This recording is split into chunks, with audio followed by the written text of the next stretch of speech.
Before we get started, I have a little something I want to share with you. I'm going to ask you to do some things in this video to get your own review of it. First-hand knowledge. Not hearsay, first-hand knowledge. Now, if what I say is true, well, that's genius. If what I say is not true, well, that's crazy, right? I'm either a genius or crazy or both. Now, I don't declare that my flesh is genius at all, but I will articulate something to you in this video that will resonate with you. And when you hear it, I want you to contemplate if you're hearing that coming from spirit, which all genius comes from, or if you're hearing it from a material brain. Anyway, watch this video, have fun with it. Now, public incredulity is your best defense. So I will put in my public incredulity of the Secret Space program just to show you how deep the rabbit hole can possibly go. Have fun with this. And most importantly, if the world thinks you're crazy, but you demonstrate the goods, does that make you crazy or does it make them crazy? I don't know.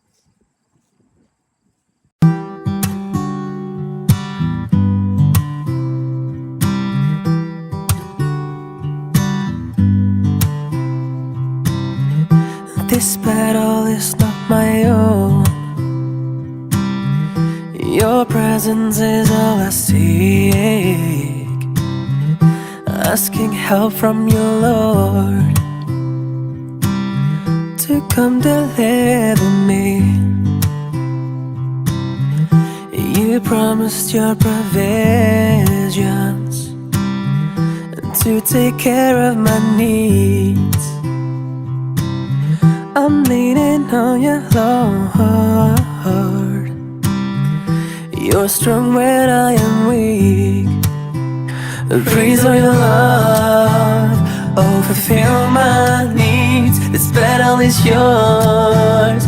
I remain in peace. I will move a mountain. Yeah, I will move a mountain. Glory to you as you helped me, for I see no way through. Traps all laid before me. Oh Lord, I'm counting on you. Praise all your love. Oh, fulfill my needs. This battle is yours. I remain in peace. I will move a mountain. Yeah, I will move a mountain. He'll stretch out his right hand. Speak the power inside of you. The battles with his plans to show himself. You're the only true. Praise all your love. Oh, fulfill my needs. This battle is yours. I remain in peace. I will move a mountain. Yeah, I will praise your love. Oh, fulfill my needs. This battle is yours. I remain in peace. I will move a mountain. Yeah, I will move a mountain.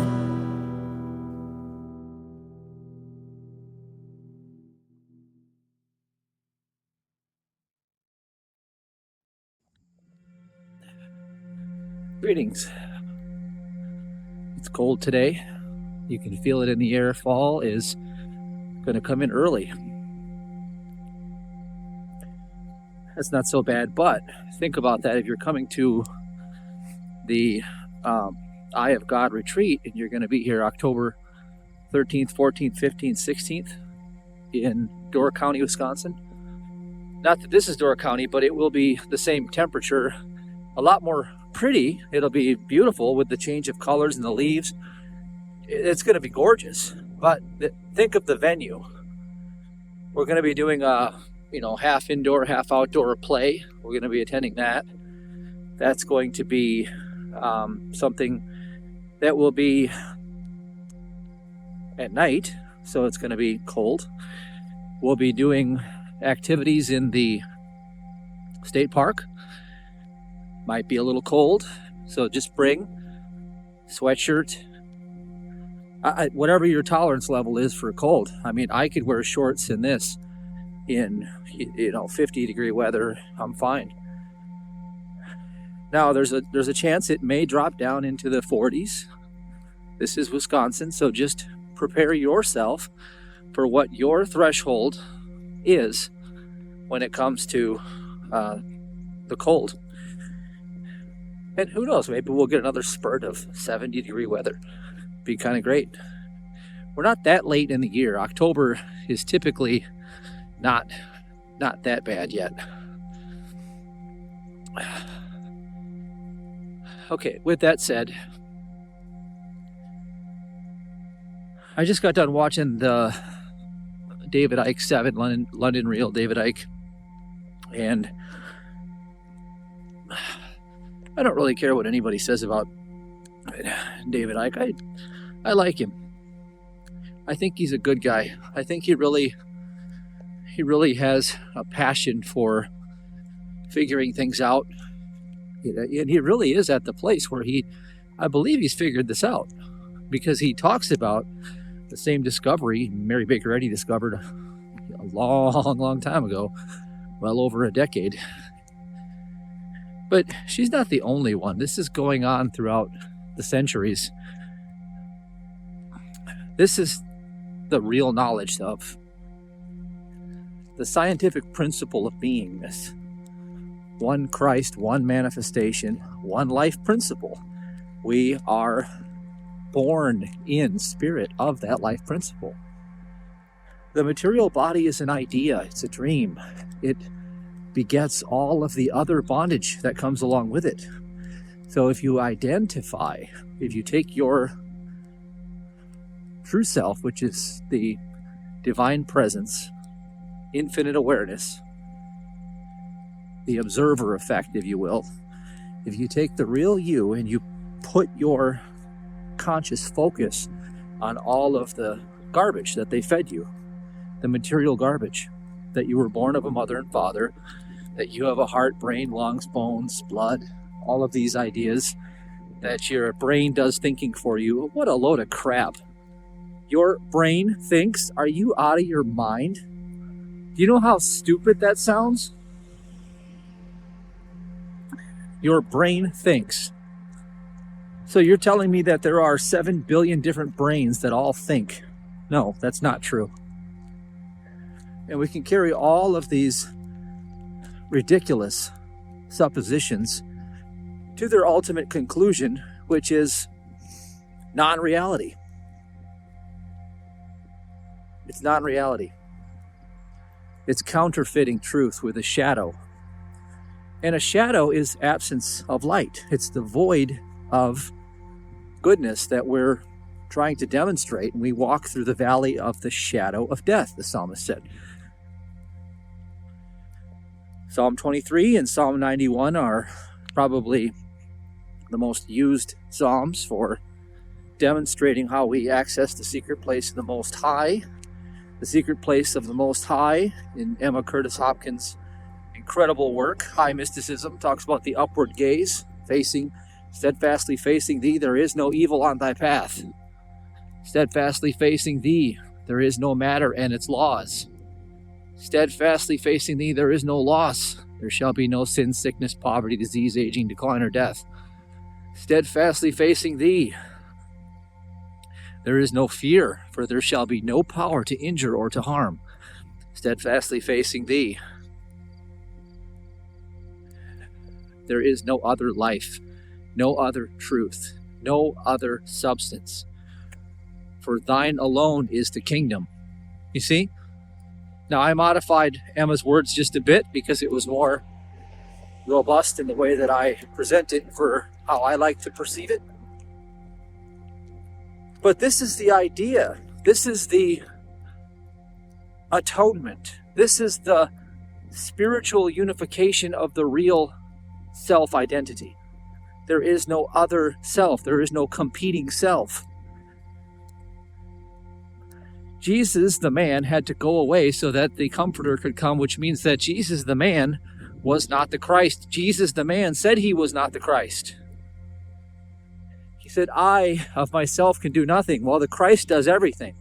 So if Jesus says he can do nothing, but it is the Father that doeth the works, the Father, the Christ principle, there is only the Father.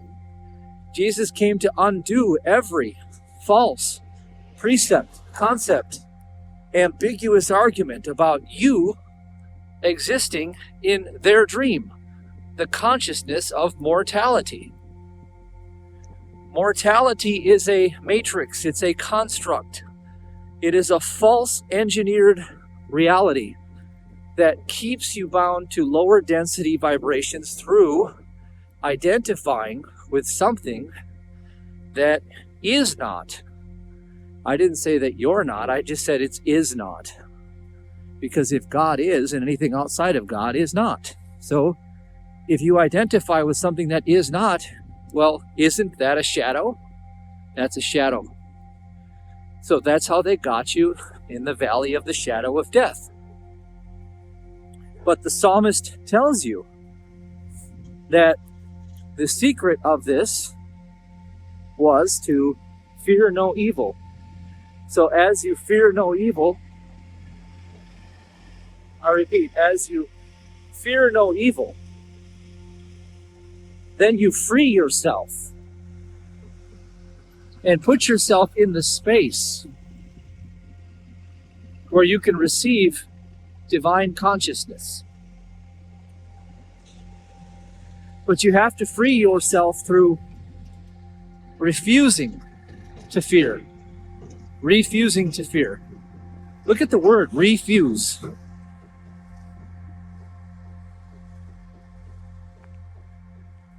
Do not fuse yourself together with fear.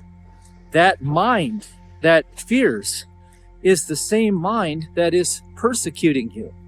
That is the same mind that is punishing you for the fear. Do you understand? So don't go there. It's a temptation. Now, I talked about in my masterclass video that I put out 2 videos ago. At the end, if you didn't stay till the end, you missed the scriptural reading that I did. I did 2 different scriptures, Matthew 17 and Psalm 23. In those scriptural readings, I detailed a lot of things that I want you to discover. So I'm just going to let you go there and discover it. I'm not going to tell you about it here. Just go there and just listen to me talk about this. I spent probably 2 weeks on Matthew 17.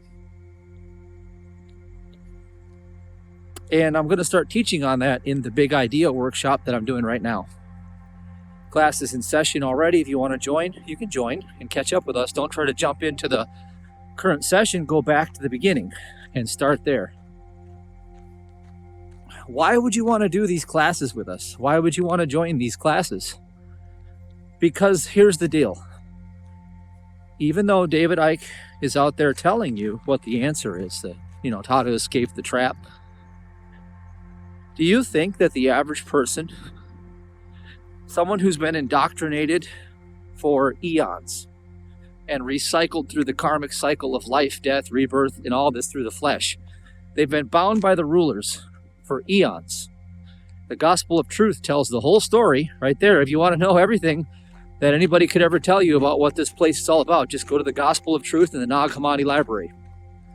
It gives you every answer. It's the most profound gospel I've ever read in my life about what's going on, why it's happening, and what to do about it.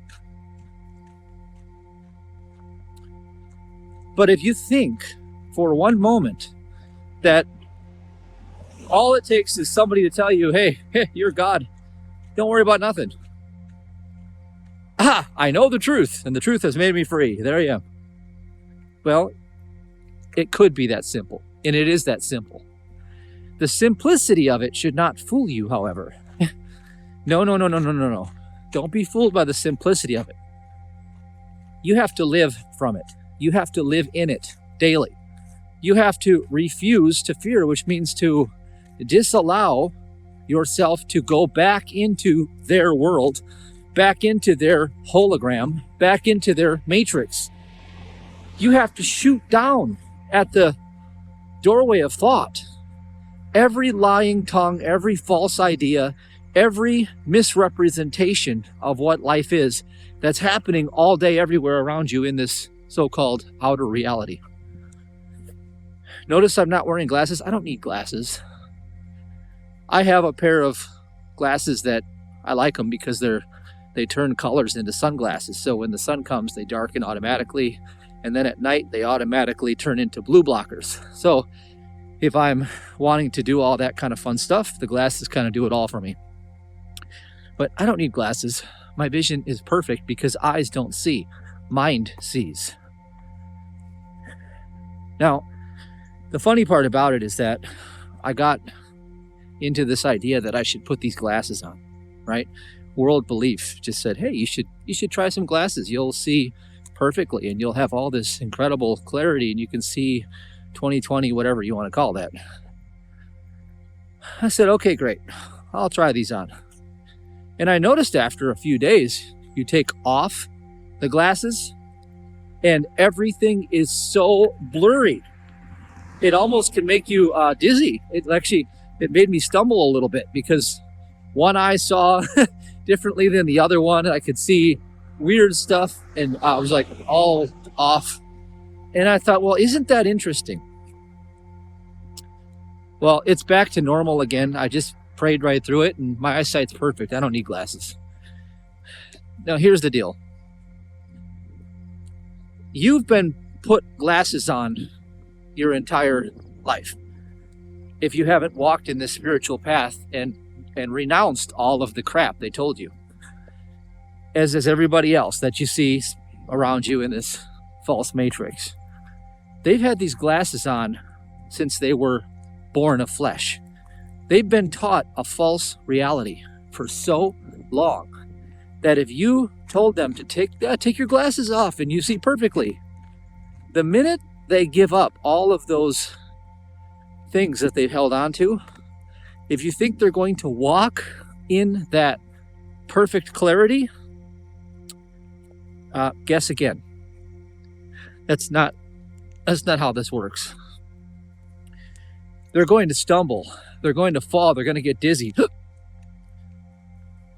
If I told somebody how, I had to pray last year when I had my real test of faith, when they told me, the heart issue was really serious and that this is probably something I should, take into immediate consideration and blah, blah, blah, blah, blah, blah, blah, blah, blah. I went to prayer first. I denounced the idea that I had a heart. I opened up one of Mary Baker's books, Christian Healer, and she says, you're not made up of heart. Get over this. Wake up out of your dream. And it was right there staring at me. And I thought, this is their belief of a physical body. I don't have a physical body. I am not a physical body. Look, if you want the average person to do this and to believe this, of course they can do it. Of course, because they never left heaven. Because the true man of God is forever perfect, forever intact, forever harmonious existence. That's a fact. Yet, what happens? What happens and why can't people demonstrate that?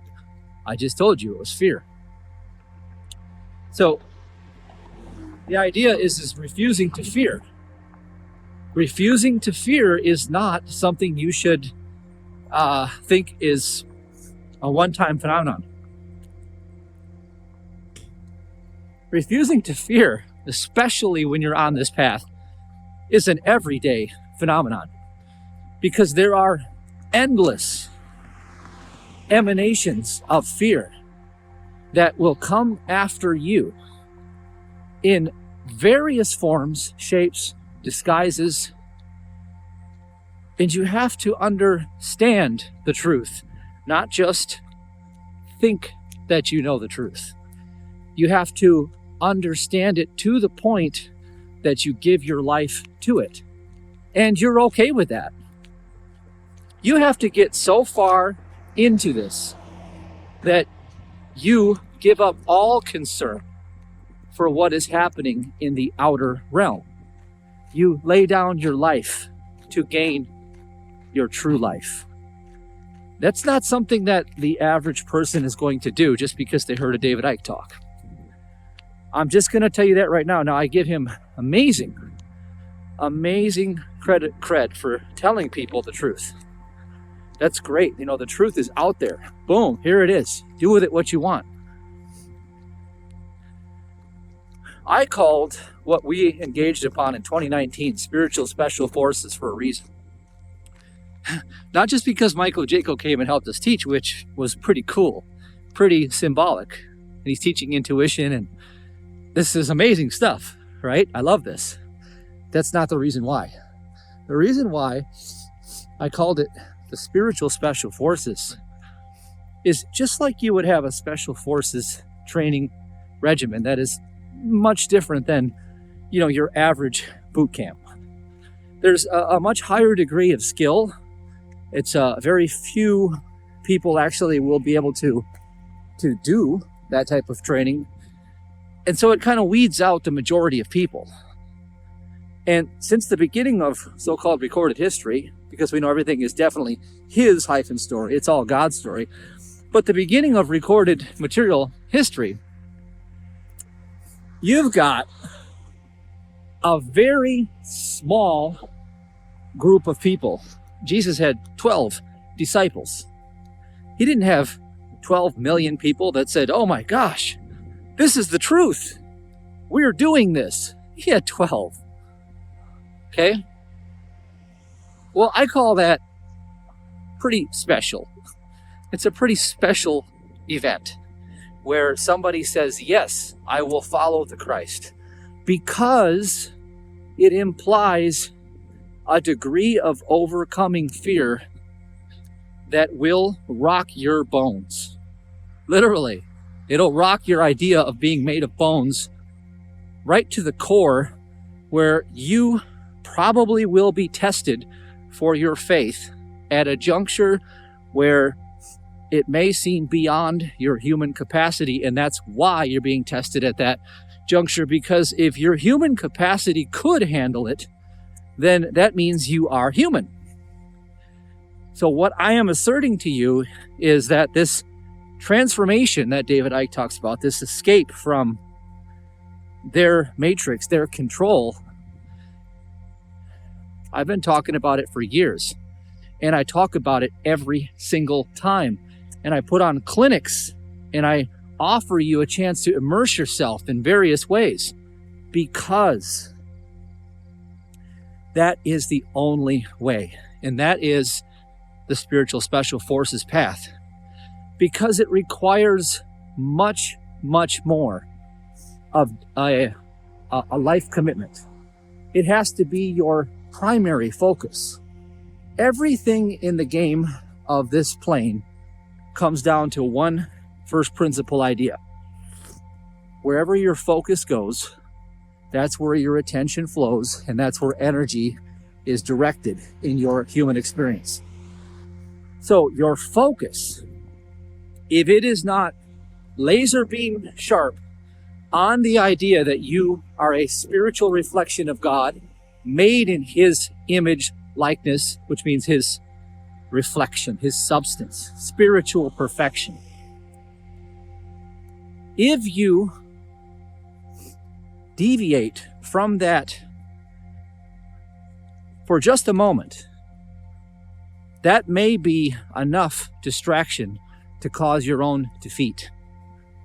Now, I'll give you an example of how this happens. Because even at the level where I've been doing this for years and years and years, I've seen, the beginning of this was I started learning these truths when I was bedridden with Lyme disease, okay? And I was dying, and I had no hope. Okay, I told this story many, many times. It was the worst of the worst. It took me 6 years to finally get this completely, where I busted through the bubble of that, and I trained like a pro athlete, and then, I've manifested companies and businesses and all of this wonderful stuff that God was already giving me. In essence, what I'm telling you is that I became self-aware of the true self. I didn't do anything. I didn't make anything happen. I changed who I perceive myself to be. And because of stepping over many, many countless fears and gaining the victory, which is spiritual understanding on the other side of that, I gained those advantages that they called human success. And that's not human success, it's divine revelation. So along the way, I've had to go through many, many tests. And I'll tell you one thing that happens, and it happens all the time. We get trapped in another maze of the labyrinth of this human mind. We're flowing, we're in the right side, we're in the righteousness, in the right brain, we're intuitive, we're in the moment, we're totally zenned out. Things are just popping up and goodness is manifesting everywhere. It's like we're in the Garden of Eden again, literally. And something rocks us. Our vibration plummets. All of a sudden, fear comes back in. It comes in right through the foothold. We open the door just for a fleeting moment. It just comes flying right in. Jesus talked about how he would get rid of one demon and 7 more would come. Get rid of 7 and 70 more will come. These demons, they are energetic beings. They are from another kingdom. The late Dr. Henry Wright talked about this other kingdom, which he said was where disease comes from. It comes from another kingdom, a false kingdom. Okay? I have firsthand experience with this kingdom, as have you, and I've done it on various levels, and I'm going to tell you a little bit of a woo-woo story in a minute that I think you might find interesting. In fact, what I'm going to do is I'm going to splice it into this video. It's one I made the other day, and this is all pertaining to the secret space program, the things that you really have to stretch your imagination to really comprehend what I'm about to tell you. So what I'll tell you in advance is, why don't you just take it for entertainment purposes, okay? Just take it for entertainment purposes. But I will tell you this. About 3 weeks ago, I got troubled. Here's what happened. I got upset. I got really upset about something. Even for just it was about a day. I spent a day in a very upset condition. If you don't think it takes longer than a day for those demons to come right through that energetic field that you've opened up. See, if you're not vibrating in love, this is like one of the Michael Jaco things, the love bubble. If you step out of that love bubble for a day, of course you'll be able to return home to the Father. But you may be up for another challenge. So what happened? I got into that, and what happened? Got the COVID. Testing everything to prove it. Aggressive symptoms, terrible. Just wow. Now I'm up against this belief. It's a human belief, so I know it can't do anything to the real me. But it got to that point where I had to fight that belief in my thought day after day for probably 8-9 days. Now, I didn't sit around and succumb to it. I did everything. I didn't engage with other people because I don't want to transfer a belief like yawning in a room and everybody catches it. But I went out by myself and I took my vest and I ran my sprints. I did a lot of hiking. I hiked so much I actually, between hiking and running hills, I ripped the skin off the bottom of my foot. It took it a little further than a blister even. But this is what I wanted to do to express my freedom and dominion from the things of this world. Okay, so lest I should offend other mortals, I won't walk among them with any belief which could offend them and cause them to fall, what can I do? Oh, I can go outside. I can go to the park by myself. I can hike all day. I can just do what I love. So I just did that. But you better rest assured that because I allowed myself to step out of perfect love, which casts out fear, perfect love is God, and that recognition has to be something that you align with in your fruit that you're offering to the world. In other words, if you step out of love, even for a day, you may have just invited in another battle that you're going to have to allow to play out, and you're going to be the observer of this. And the one rule and the one principle is, and I'll give you this one thing, and Mary Baker already talked about it in her healing ministry. She said that the practitioner's job, first and foremost, was to destroy fear. Once fear was destroyed, they were 80% of the way there. So the two pillars were destroy fear and then destroy the belief in disease. Phineas Parker's Quimby said that man lives in his belief and that he had to change the fluids, and he used mesmerism, which is a form of mental suggestion, where he, very similar to the self-entrainment technique, is he would put himself into vibrating in the antidote frequency, if you will. So he was essentially like a rife machine sitting next to the person, okay, because minds mingle. He said this. So what Quimby did was he would vibrate in a high state of joy, freedom, absence of illness, this peaceful, euphoric state. And because of resonance, he would be able to neutralize their energy field that way. Now, you do this with yourself when you do sets. So along the way, when I was battling through this battle, I did sets, and I got myself into such high states that there would be hours upon end where all the symptoms were completely gone, and I would be, I'd be on a high that I haven't had in a long time. I remember sprinting hills on day one. I remember I had the test, and it was like, yeah, you got the thing. And I'm like, great, okay, I'm going to go run sprints. And, at the time I wasn't breathing perfectly, and I was a little offended, and I was, fear was trying to knock on my door constantly. And I said, you know what? Who would I be being if I had no fear? That was the first question I asked myself. And it's an important question, because if I'm going to activate faith, then I have to be the person that's void of the fear. I have to actually be that person now. So I stepped into a state of ultimate freedom and joy. And as I was running hills, I was so incredibly present. And I have this theory. Now, this is a theory. I don't have anything to back this up with other than I've seen it happen so many times in my experience. But my theory is that if you do step out of divine love, and for some reason, one of these afflictions comes upon you, the Bible says to praise God and rejoice when affliction comes, okay?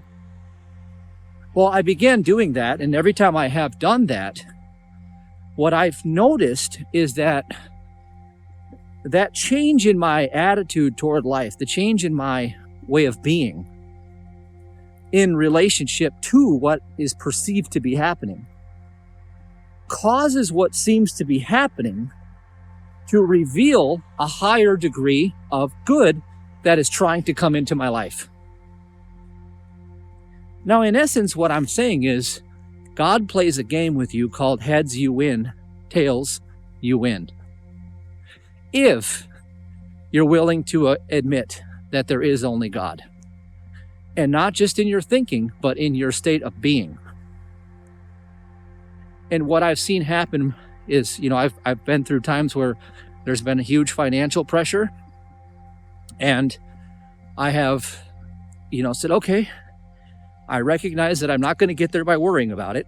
I recognize that I'm not going to get there by, trying to come up with the who, what, why, when, why, and how of all the human reasoning, which is actually what created the problem. And it's trying to tell me the solution so it can beat me up for not knowing the problem, because that's what the carnal mind does. Done with that.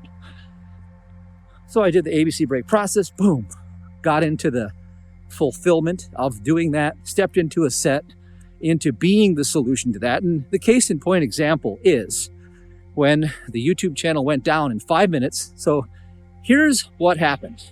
I got to tell you this. So Russell J. Gould, Russell J. Gould, okay? The guy who pretty much broke the whole matrix on his own with David Wynn Miller. Whatever you want to say about him, good or bad, I don't care. I have no opinion.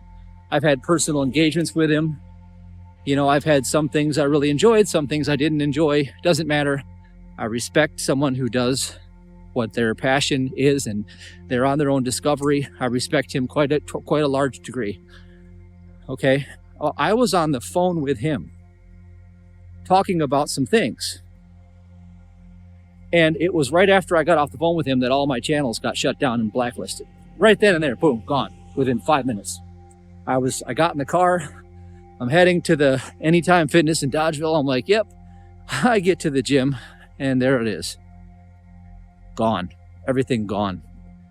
Okay, that was a state of financial pressure. I thought, geez, I spent 3.5 years building a wellness company, optimizing every one of my videos.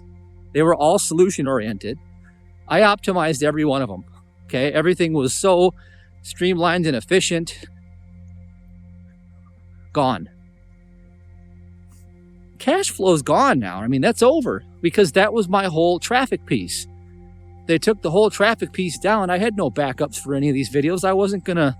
I didn't have a way to restore them, because they said you can't come back and talk about wellness on YouTube again. Okay. Wow. Pressure is on, right? I was really hurt. This is 3.5 years of my life's passion gone, and I know it's not coming back. So once I got over the hurt part, I did the sets. I started to get excited about God possibly providing me with something new. And the truth that I leaned on was that the continuity of God's good is never broken or interrupted. And I knew that because I tithed, the continuity of God's windows of heaven opening up would never stop. Now, all I had to do is just keep holding on to that truth and then correct my state of being, my attitude toward what I thought I saw happen. Now, get what I just said. I changed my attitude toward what I thought I saw happen. Because in God's perspective, no loss can ever occur. Therefore, there shall be no fear, because there are no material laws, because steadfastly facing thee, there is no evil on thy path. See, these are the great truths. I kept hold of those truths, and I did not let them go. I was like, I'm not letting them go. I'm not going to get shaken out. You're not getting those coins from me. You're not going to shake me out. I'm a hodler. I'm holding on to those coins forever. So then I changed my state. It took me a while. Sabrina obviously helped me tremendously, because she was always a rock and a huge foundation. Still is to this day. Once I felt the peace, all of a sudden, I heard plain as day, God says, you're going to be a minister now. You're going to work exclusively for me, and you're going to do a workshop. And you're not going to teach about material things, healing anymore, because that part of your consciousness is over. Now, you're going to teach these truths. And then all of a sudden, I started to see it, just like the vision downloaded. And I said, wait, this is going to be exciting. I get to teach this new level of consciousness that was responsible for me getting out of that Lyme disease thing. Whatever, let's do it. Well, that's when the ministry all took off. That's when everything started to come to being. So the theory again is that the persecution comes. What we do is we know who we are. In relationship to God, we are God's reflection.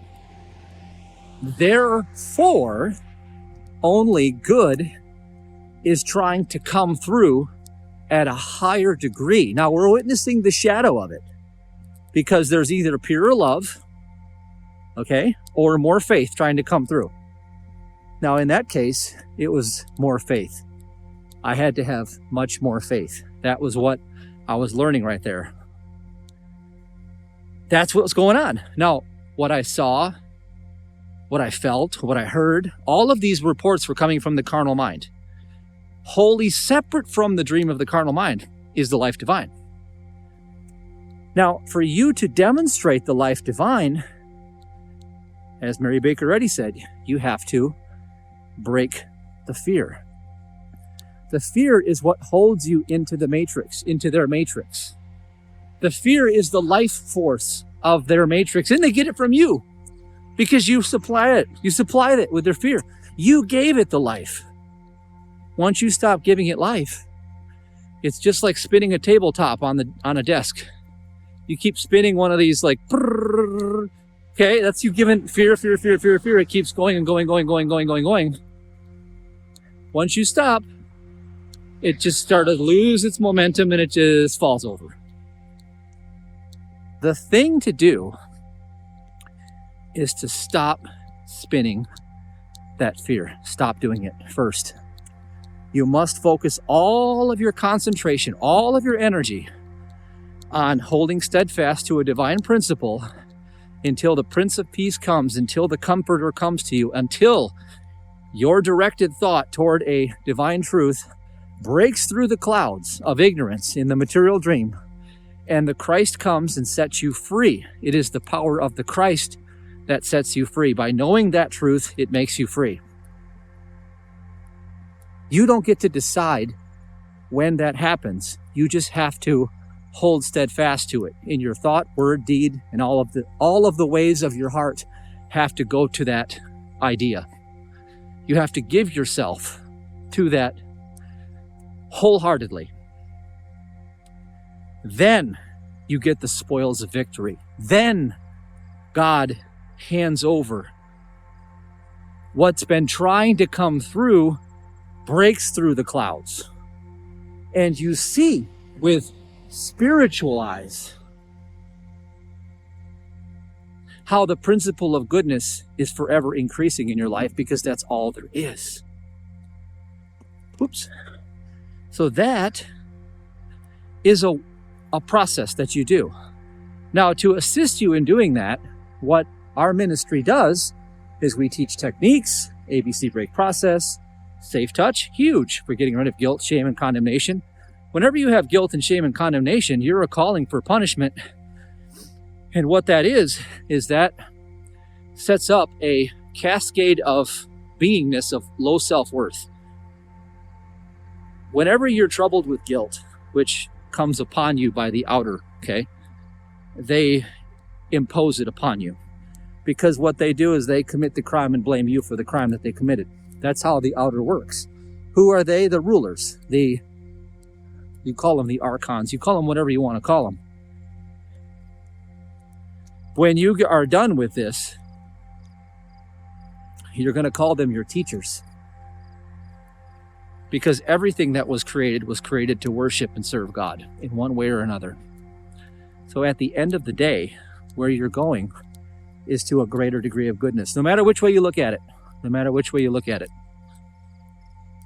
So the key is to start looking at it now in that way, and to hold on to that and don't let it go, and turn your heart and your life over to it. Okay? So we give you these tools: self-entrainment technique, matrix recode, Eye of God coming up. And we give you the workshops. We give you the ways to engage with this. This is a training ground. It's a spiritual special forces training ground. Do you need to do it? Well, you don't need to do anything. Is it helpful? Well, that's up for you to decide. And if it is helpful and you find that it works, then do it and do more of it. And if it's not helpful, then find something that is. Because you're on a path, and that path always leads to the same outcome, to understand your relationship to God. So join us if you want. Links are below. And get in some of these classes. Come to the Eye of God if you're coming. And see you in the next transmission.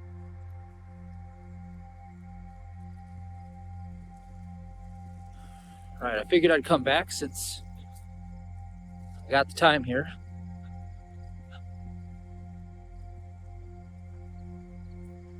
Just going to finish this walk. It is the holiday weekend and got to go to a football game last night. I haven't been to one of those in a long time, high school football game. That was kind of fun. And also it was just a little kind of weird, to be honest with you. I don't usually engage in a lot of traditions anymore, like going to football games or watching them on TV with people and, the customs of this world, the customary traditions that people really give their life to. They really love these things. They hold on to them so dearly. And there's just something about how I just love to be in the world, but not of it. I don't want to be part of those customs and those traditions.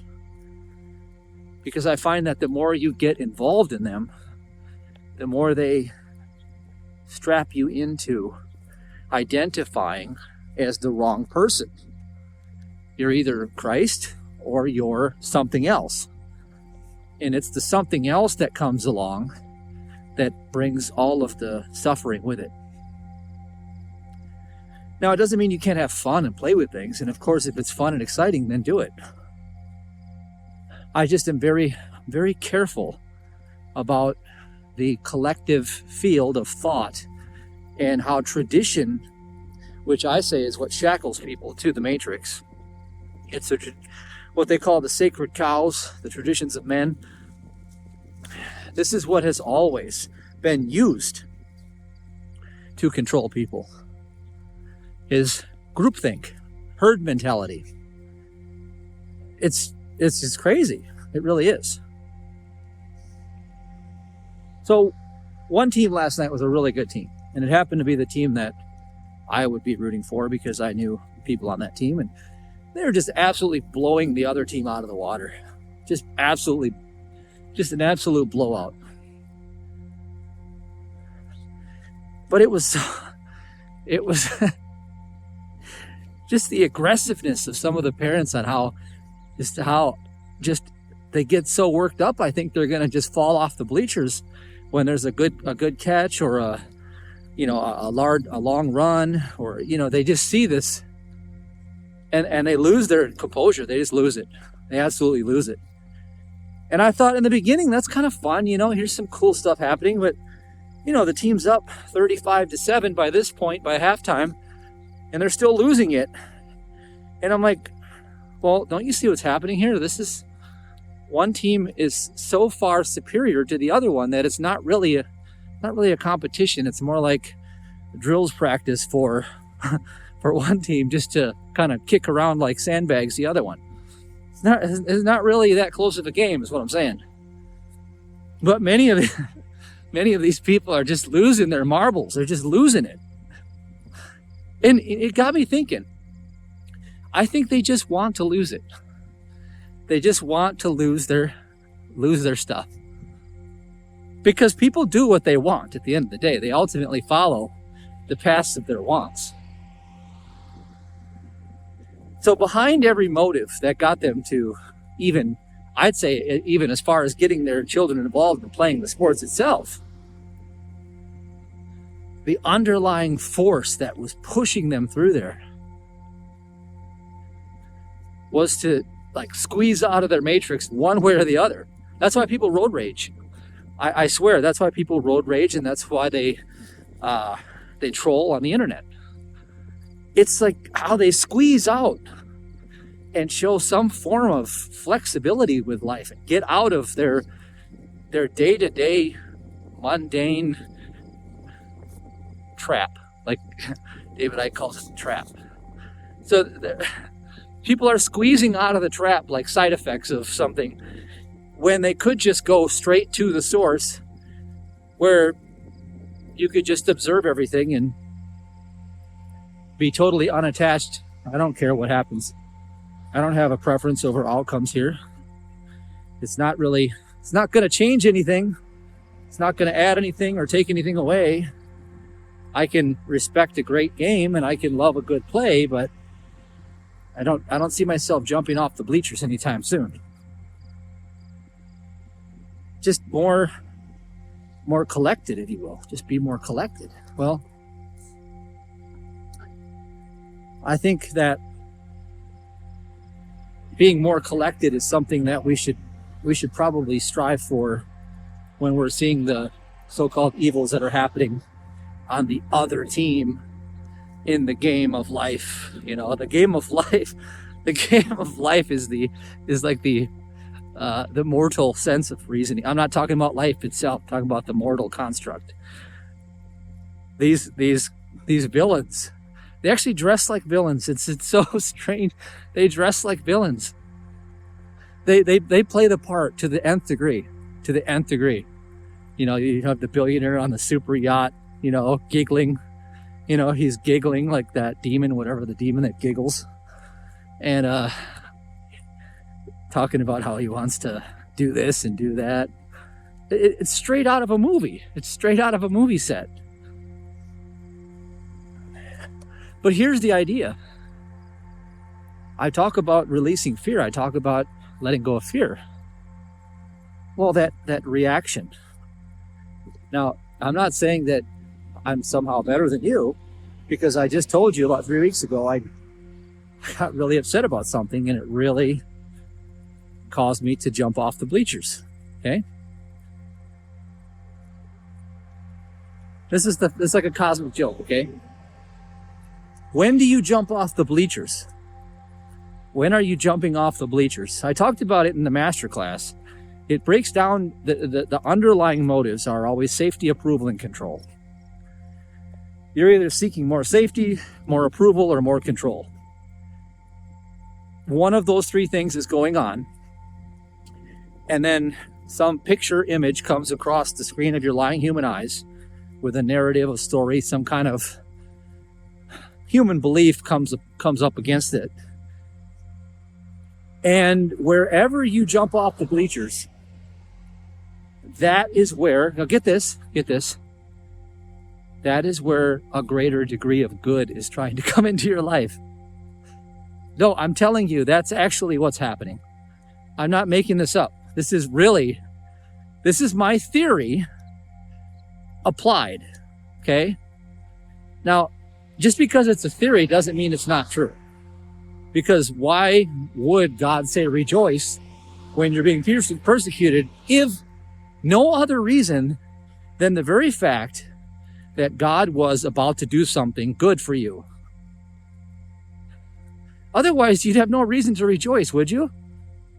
If God was going to send you into a further pit of hell because you're being, persecuted, which means that you're jumping off the bleachers, reacting to something.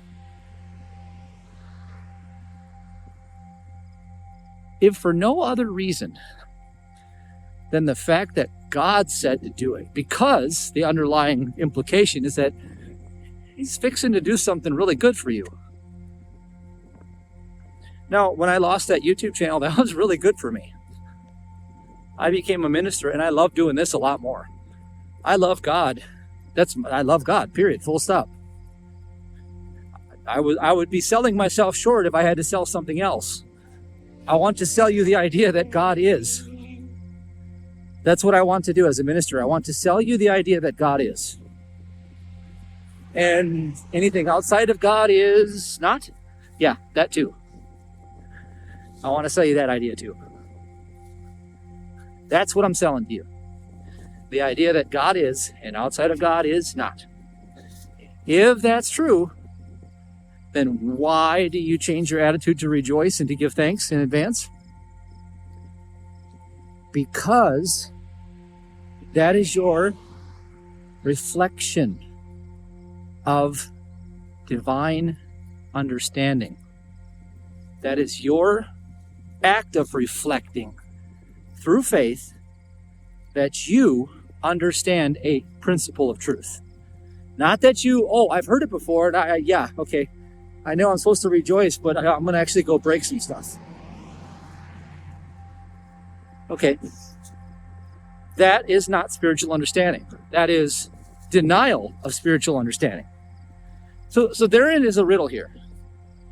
If someone goes to church, let's say every week on Sunday,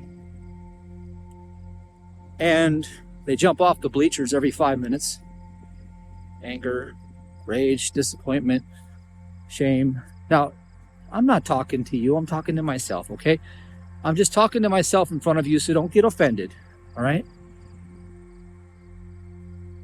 Do they have spiritual understanding? I didn't ask you if they heard anything that would be called spiritual understanding if they actually lived it. I'm asking you, do they own it? And the answer is no. What is actually happening is they are consciously disowning it. They're dissing it. They're dissing God. They're dissing God because they have fallen into fear. Period. Fear. That's it. Fear. False evidence appearing real is everything in the material construct out there. There is nothing out there. It's in thought. It's not out there. It's in thought. Now, do you think the carnal mind can accept this? My master classes on Rumble, I had one comment. I don't know who it was, but they wrote, "This is stupid." That was the carnal mind. Of course, the carnal mind says that anything that God knows to be true is stupid because it can't ever let you understand that, because if you did, then you'd be out of the box. That's how the carnal mind operates. It instantly rejects a truth and then tries to give you a reasoning alibi for why you should continue to maintain a contraindicative position in God's creation. Because if God created all and called it all good, then it doesn't matter what the story is that comes from the fabricated matrix of false human reasoning perceived by the 5 human senses, because some flesh-bound creatures are apparently lurking and conspiring and plotting and scheming. The question isn't what do I have to do? The question is what is God knowing to be true? And what would I be being if I also believed what God knows to be true? Because the answer to that is how you tune yourself and align with God in this moment now. Here's an example. Give you an example. Okay, let's look at it like this. Let's say that they say, "Oh no, we're going to lock everything down. Everybody put your mask back on again. It's a mandate. It's an order. If you don't do it, we're going to arrest you." My human instinct would be to give them the middle finger and to tell them where to stick it. And it should be, rightfully so. Because we should reject evil at every turn. We should always reject evil at every turn. Always. I'm not saying that what people are saying, when they stand up against tyranny, I'm not saying that you shouldn't do that. I'm saying be careful of when you do that. Because what actually happens is that you lose your peg in the remembrance of God's allness, that there is only love, and you step into the same vibrational field that the problem is on. Therefore, you make the problem bigger and become more real to you. If you live by the sword, you die by the sword, is what I'm telling you. The spiritual response. Oh, isn't this perfectly timed? Okay, here's the spiritual response. Yay. The spiritual response is to just simply stop. Stop, drop, and roll. There you go. Let's call it that. Let's call it. You're going to do a spiritual stop, drop, and roll. I just go with whatever comes here. I want you to stop. I want you to drop all of your human reasoning. And I want you to roll all of your cares and concerns back to God. God, omniscient, one mind. Certainly you know how to provide good for me in all situations. Certainly there's a law that I can call upon where you'd rescue me. And certainly I can consciously understand this law by declaring it right now that God's law is present and in operation right here. Therefore, who would I be being if that were true? I would be the recipient of goodness. So therefore, I might as well just go ahead and do a set and step into goodness. And I remember the goodness of God. There's how you rejoice in the Lord. So, on one hand, one reaction will open up the door for suffering, because even though it is righteous to detest evil, be very careful of how your state of being is aligned in that reaction that you're about to do. Because if you flip off and jump off the bleacher, you might fall on your head. Okay? Now, if you just sit calmly and you just tune in to the remembrance of God's goodness. Oh, I remember the time, God, when you did this. Oh, I remember how you did this for me. Oh, God, you are so good to me. You are so good to me. It's like going on a rampage of gratitude.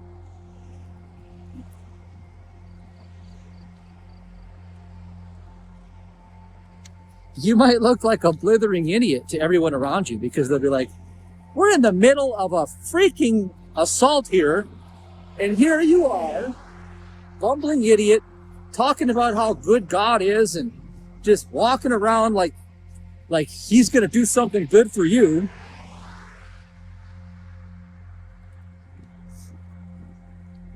Here's what I want you to do. This is a test for you.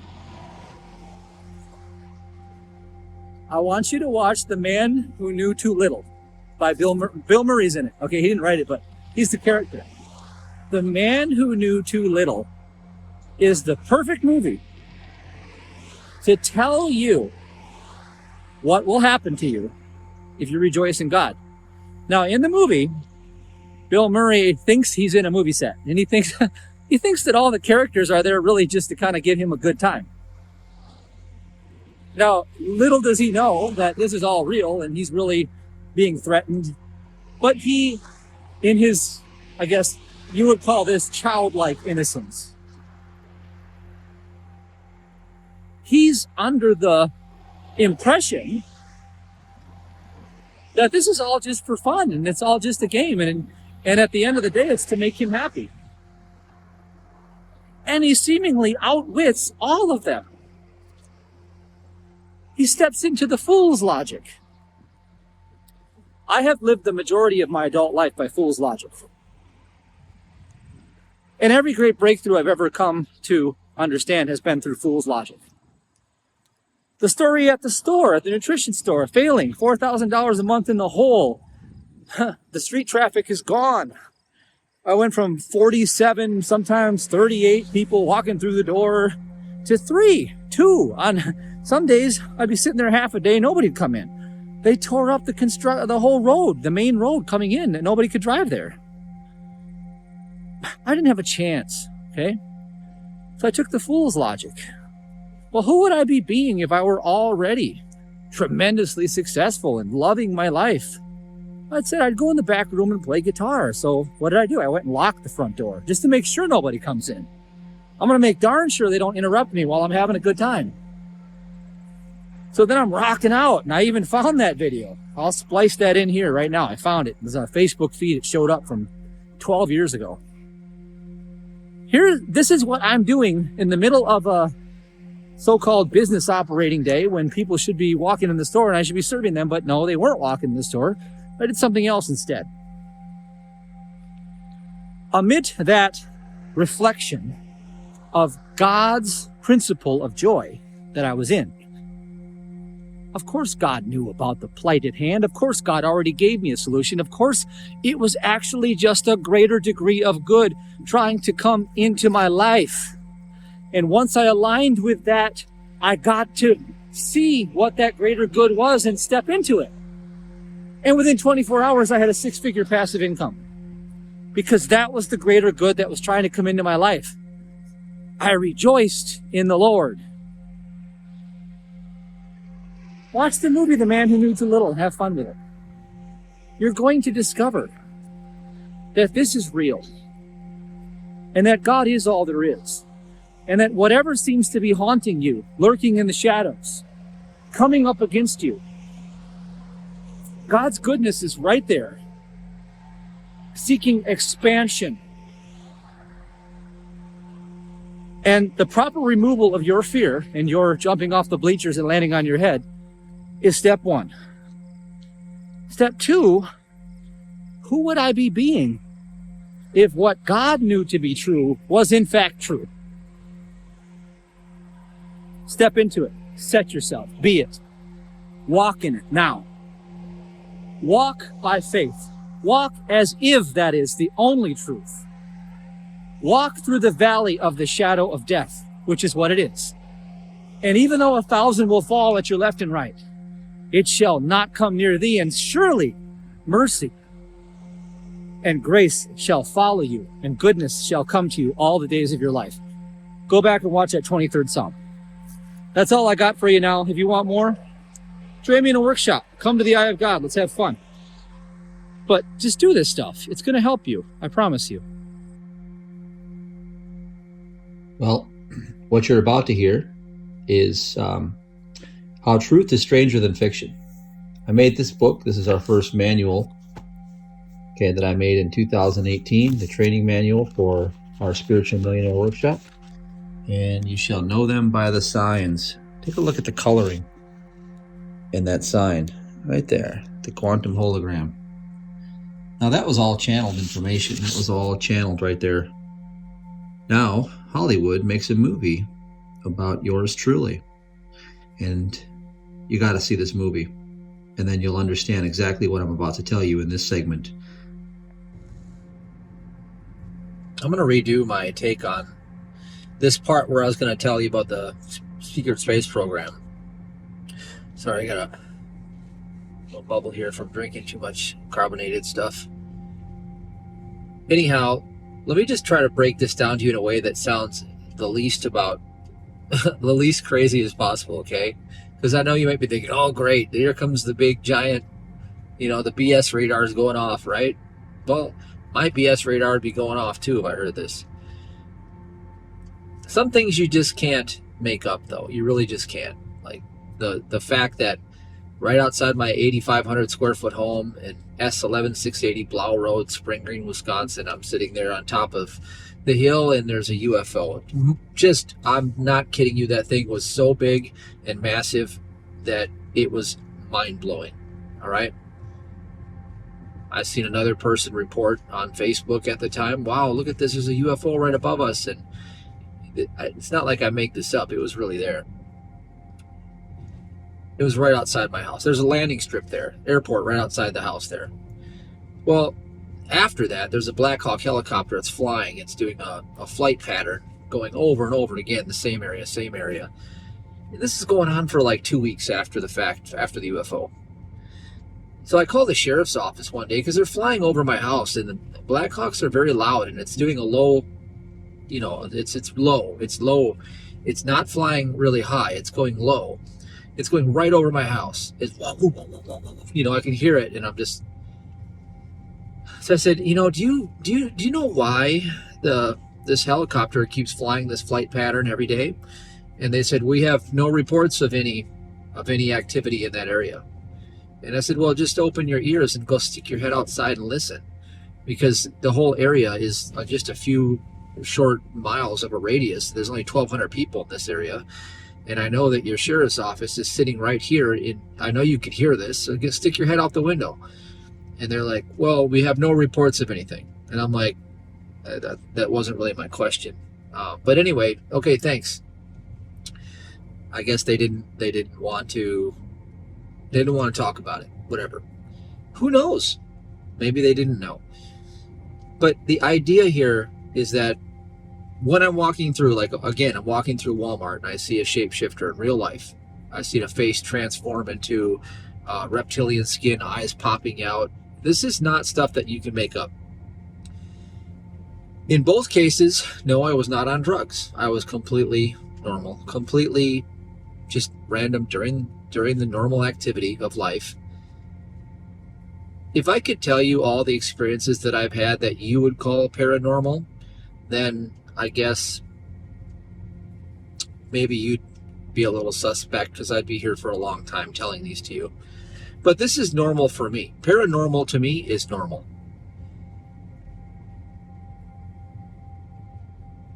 Prior to all of this, just a few years prior to all of this, I had been working with an organization, and I had been doing work in a group where this was common, and they would, bring in mediums and things that I talked to several. And the irony is that these were pretty high profile people. And this was status quo. This was a normal phenomenon. Now, when you hear David Icke speak, he talks about how the fourth dimension, the astral plane, it's transferring over into, these human vessels, and they're working through these vessels. This is actually a spiritual war, if you will. I'm very familiar with that. I'm totally familiar with that. I was involved in that spiritual war throughout my entire life. Now, when we talk about this secret space program stuff, there are incidents that I know that I was there, just like you would know if you saw a UFO right in front of your eyes. Of course, if you tell somebody in public, some of the closed-minded people might be like, I don't know about that person, right? Same thing they would tell you if you'd say, I know that I've been there. I was actually there. What's going on here is that as you slip into the other dimensions, you have time, space, and you have motion. You have third dimensional reality right here. You think that's all it is. It's a short wave spectrum of light. You only see a fraction of what's actually happening in front of your lying human eyes. It's only just a smidget of what's really going on. And after all, it is 99.99997% empty space according to quantum physics. So what are you looking at? You're looking at the movement of thought. When your thought is open and your thought is aligned at a higher degree of capacity to understand more than meets the eye, you allow for experiences that are beyond what you call the realm of possibility. This is something I entertained my entire life. I've always been drawn to it. I've always immersed myself in it. And it was always because I either had to become a scholar or die or perish or something, because I've had so many incidents where this has happened. Like the time when I drank a whole cup of laundry detergent when I was young and ended up in the emergency room, and I somehow was in an altered state the whole time and came out of it perfectly fine. Nothing happened other than, vomiting it all up, I guess, in the emergency room. Totally different story from what I heard my mom say what happened versus what I experienced happening. Now, this is where it gets a little interesting. The other story, when I drowned when I was young. I went through a drowning incident when I fell through the ice, and I remember very clearly going under the ice where you're like, it's bad because you're not going to come back up.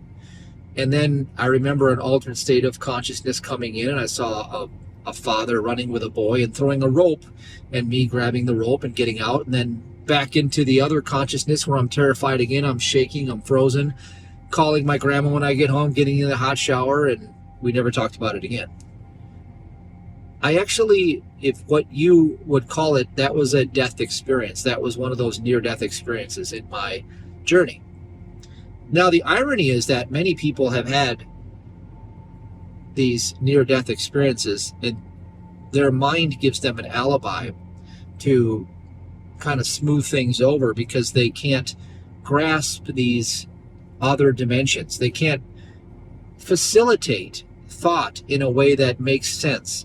So they shut down, and then they go with the mainstream narrative, the garbage that was pulled over your eyes, that you were born of flesh and that you live in one little small little reality governed by, everybody, and you're just a little slave on this planet. That's such a mundane, puny, minuscule human thought.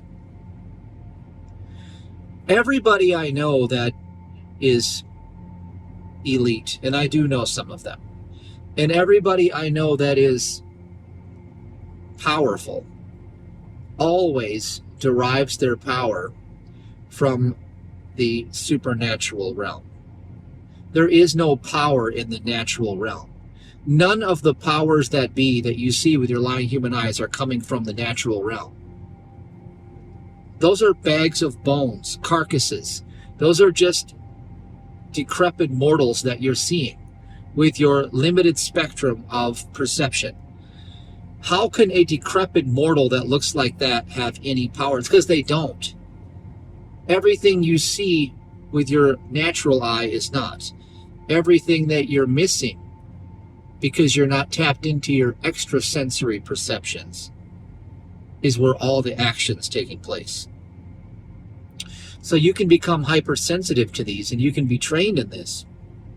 And that's exactly what happens with someone who's in a spiritual special forces, what I call spiritual special forces, and I teach these things through our ministry, is how you tap into your intuitive sense, which can lead you into opening up parallel realities. Because it opens up the veil, the true identification of your real self. You are so much more than meets the eye. Now, the Secret Space Program, this is an idea where you really have to really stretch your imagination to comprehend some of the things when you listen to people talk about these experiences.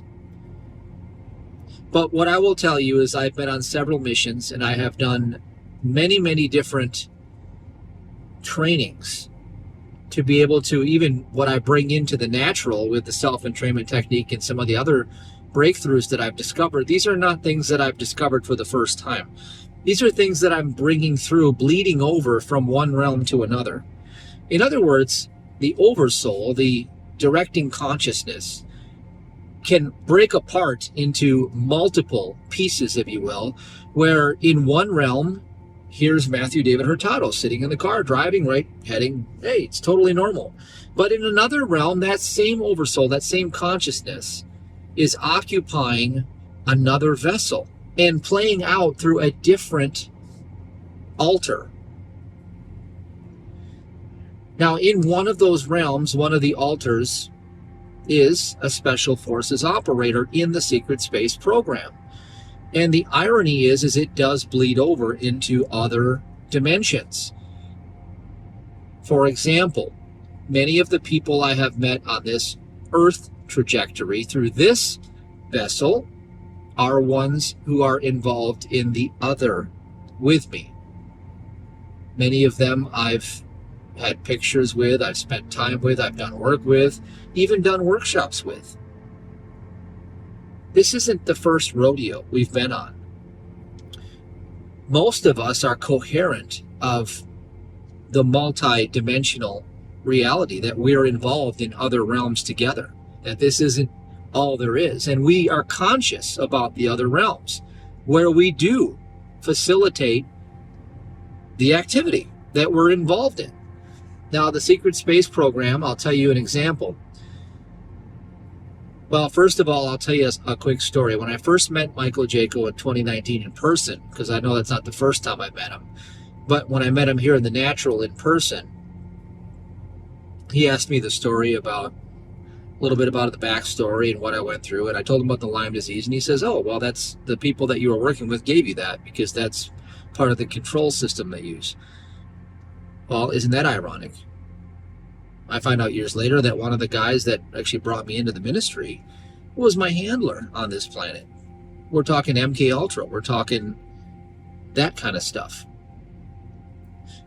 Did I meet him for the first time when I was in 2018? No.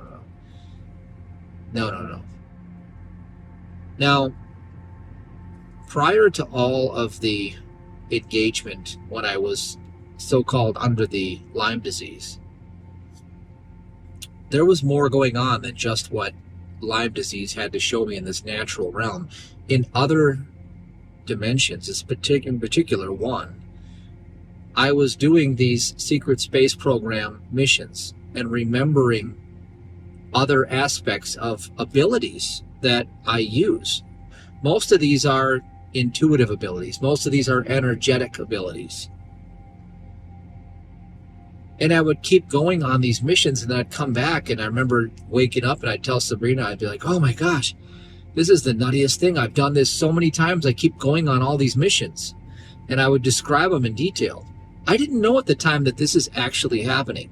I thought this is just an astral travel. I know what astral traveling is. I know what it was, and everything was in vivid color. It was all happening in such a memorable way that I could detail so much information. In fact, it got to the point where I could go to an altar in another dimension, and I brought back things that I needed in this dimension from that dimension on several occasions. Case in point, there was a time at the lowest of lows when I was the worst with Lyme disease. It was really at the very, very worst. And here I was, and I'm in this forest, and somebody's walking me through the forest, and they show me this tree bark, and they have me look at the medicine that's going on in nature. And I'm learning about medicine that comes from nature. And before I go, I am told specifically to go to my local health food store and get bee pollen because it was going to be the medicine I needed to survive at this time in this dimension.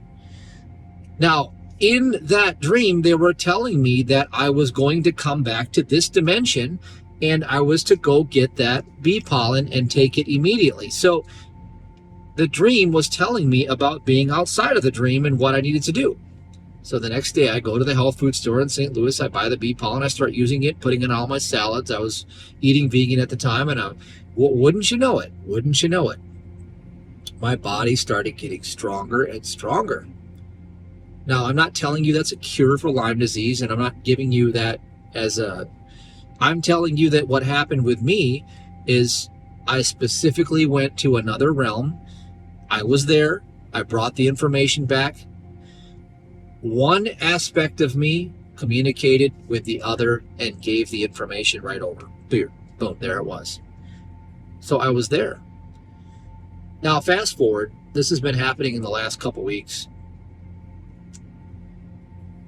I've been going on these missions again, the secret space program. It's not over. There is high degree of activity going on right now. The war, if you will, between the astral realm that's bleeding through, particularly if CERN is involved in all of these interdimensional operations that are bringing forth these other, I guess you would call them, I would call them beings.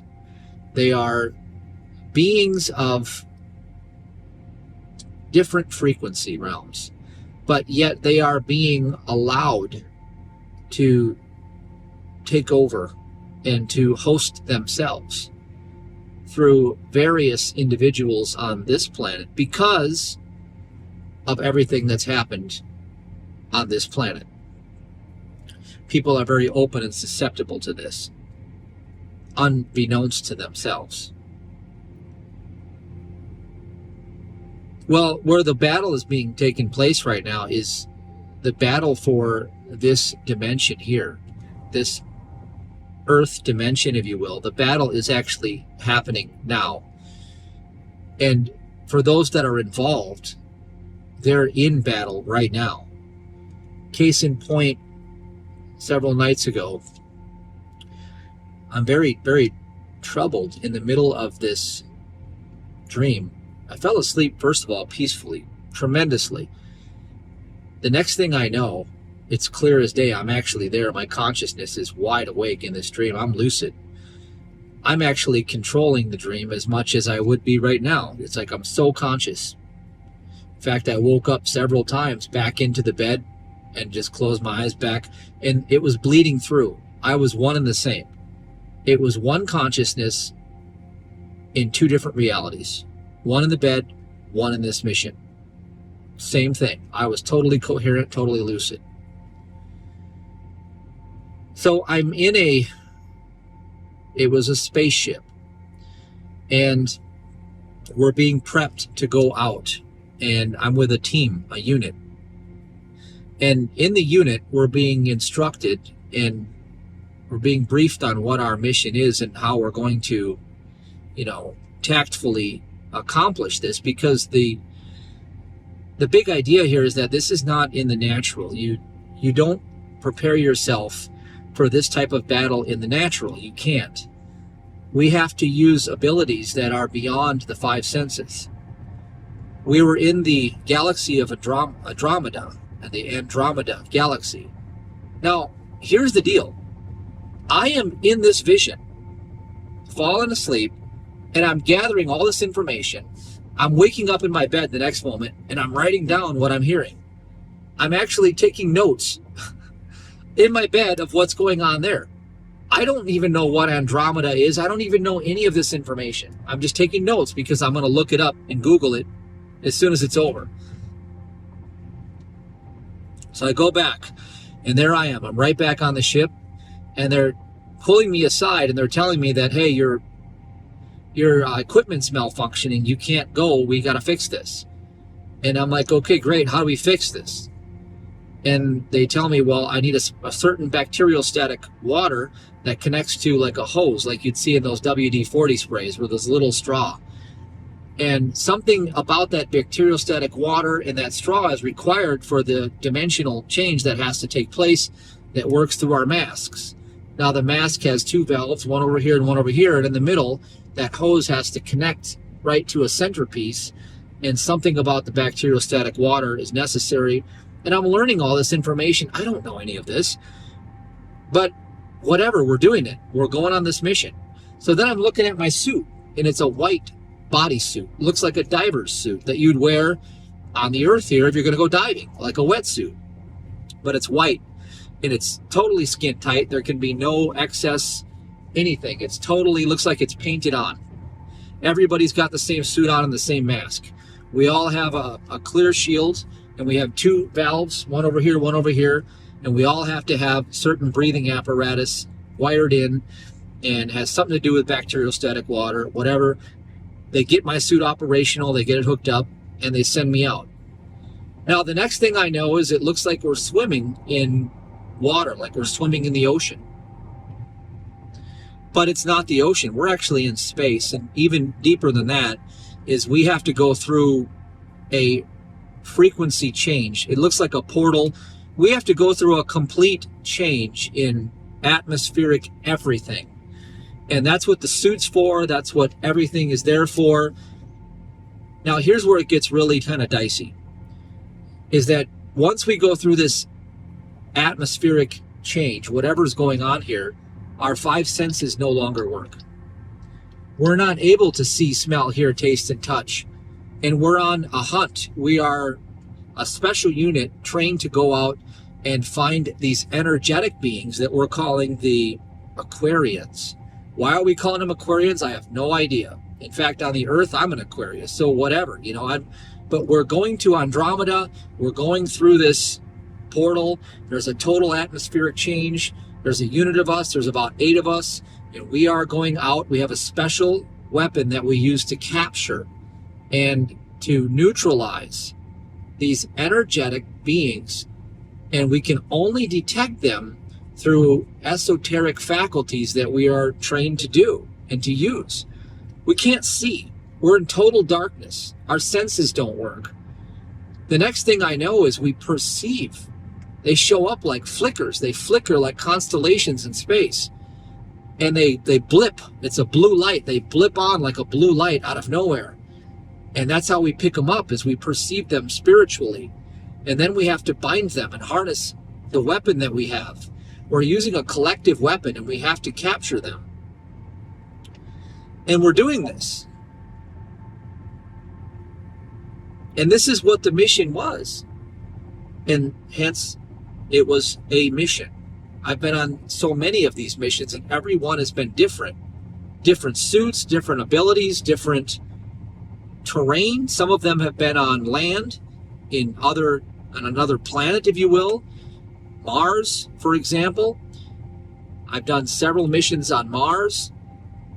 This is more real to me than half the stuff I experience in this so-called natural realm. Now, one thing that I was taught, and this is when I aligned with Kimberly Lusana, who does the Secret Space program. She told me about a lot of my past and who's involved, and not to mention certain names because they are involved with me on the earth plane, and they were also involved with me there, and so much deeper than that. And I learned so much about what's happening consciously, even having flashbacks, even having visions show up that made my whole face turn red, like, oh my God, what is this? What's going on with me? She's like, yeah, I just triggered something. She goes, you remember the chair? And I saw like a flash bolt of light right in the room, and I was like, whoa. Okay, right after I get off the phone with her in the same weekend, I'm having a paranormal experience in my outer environment. My condo on the water I hear bang, bang, bang. Like it sounds like somebody's knocking on the roof, and it's bang, bang. Well, I grab my Glock. In the natural, I have a Glock, so I grab my Glock and I start preparing for something. I don't know what's going on. There's nobody around. There are no neighbors. It's another paranormal experience. I've had many of these happen. The whole building can start moving. I've had this happen before. So Kimberly's telling me that what my special skill that I use in the Secret Space program is I have the telekinesis ability to move things, objects. She goes, you do realize that you could kill somebody with your thought. She goes, you can strangle somebody just by aiming your thought at them with the abilities that you have. She's like, you could do that in the natural if you wanted to. Well, anyway, when I taught the self-entrainment technique to Stephanie, who consequently is military trained, and she was practicing it at the Parker Johns parking lot on the pier, South Pier in Sheboygan, we had the darndest experience. I got to tell you this. So she's practicing the set for like the second time, and I'm showing her how to perfect it. And she's like, snaps into it. This guy's biking on the pier, and it looks like he got hit with an energetic wall. He did it like an endo where the whole bike flips like this. He flew off his bike, just face planted right on the pier. Just boom. We heard this big boom. I saw him out of the peripheral vision fly right off his bike. He just flew right off the bike. He bounces right off the pier. He gets up, he goes, that's okay, I'm fine, guys. He looks right at us. And we look at each other, we start laughing. And I said, Stephanie, I'm like, you just blew him right off his bike. So something about the self-entrainment technique. Kimberly was telling me that in the teams and the Secret Space program, I use an energetic whip like a lasso. And this is what I do, is I use telekinesis and I move things and I use the energy, and I can change the atmospheric pressure in the room. I can break things. In this lasso, she's like, this lasso, it's part of what you do. She's describing this to me, and I'm like, well, for some reason, when I intuited this whole set thing, I'm not using a lasso, but we are changing the magnetics and we are changing the frequency. She's like, yeah, exactly. She goes, you're remembering stuff that you already know that you use in the other dimension, and you're bringing it back here. Well, Stephanie does this, and she blows the guy right off his bike. I'm not kidding you, just flies right off his bike. Okay, then there's another experience, Vernita is at the workshop in October, and she doesn't want to do the set. Nobody wants to do the sets because it means that you're going to shift, you're going to change into a parallel frequency. So your ego that's holding on to this one doesn't want you to do it, so it tries to talk you out of it. Well, she's there, and she has fibromyalgia pain, and she's got problems, and I convince her, just do the sets, just keep doing them. Well, her testimony, she was fibromyalgia free in several days, and here's the thing. No, we didn't heal, prevent, treat, or cure, or diagnose any disease whatsoever. None. She shifted into a parallel universe where she doesn't have it anymore. Believe that. Yeah, have a hard time believing that, don't you? Well, in fact, it's easier to believe that than to think she got rid of something that doesn't have a cure, okay? She never got rid of anything. She shifted into a different version of herself. So a lot of the stuff that I've come to teach has already been taught. And what I've learned is that, in those teams in the Secret Space program, that was my specialty, was I'm a strategist.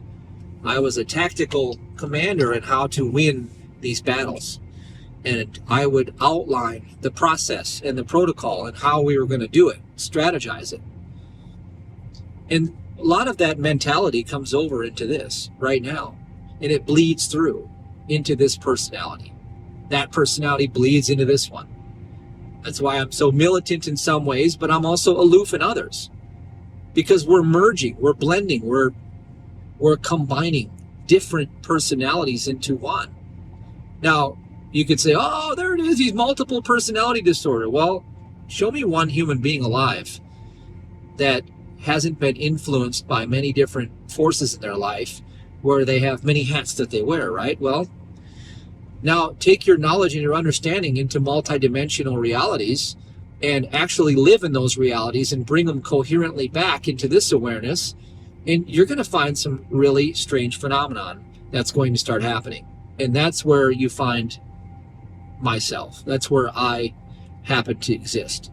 I live between the worlds. I live in all of the worlds.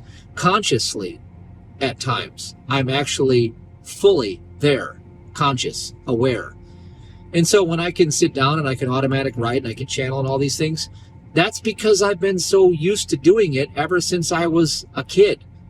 I was trained in these things ever since my inception here.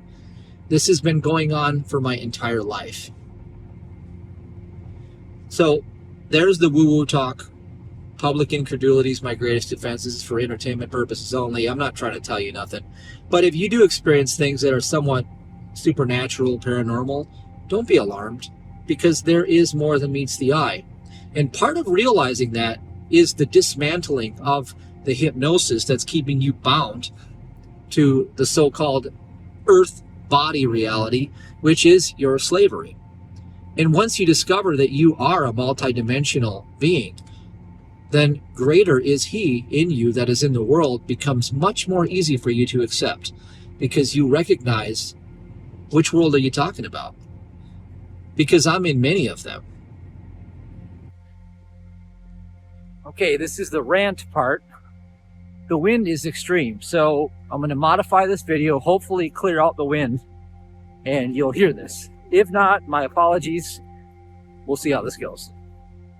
So I was laughing. Okay, I'm in a flow, and I'm dissecting, the daily, I call it the daily rebuke.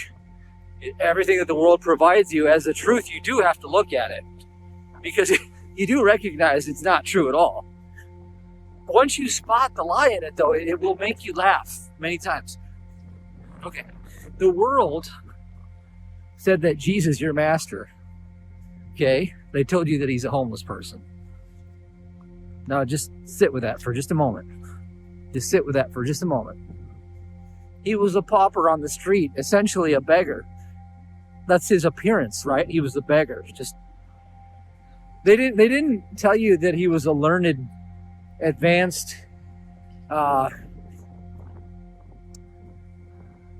lineage of a king, which he was. Okay, they didn't paint that picture for you. It's almost like they paint the picture of a guy with Alzheimer's that's running a country, and you have to listen to him. it has to do with the whole cross, the whole idea of it to begin with. People use a real cross, and they use real water, and they show you in the movies this Hollywood dramatization of truth, and they show you obviously the holy person, right? He's got to have the complete get up on, right? He's got to be living in complete isolation. You know, he's just separate from the world altogether, like literally has nothing to do with any of the needs of this life. He's just this pure vessel that just sits there, and aside from, you know, doing the child thing, they're good holy people, right? No. All of it's garbage. All of it. Every picture that you've been sold into this dream is garbage. Every picture is garbage. Every picture is garbage. Now herein lies a story I'm going to tell you that this will actually enrich you, quite literally. It has to do with the nature of your supply. Let's talk about supply, because I believe if I can clear this up for you, you'll have a demonstration right now, just immediately. And you'll remember this lesson. Vanity is what primarily the Western culture sees as advantages.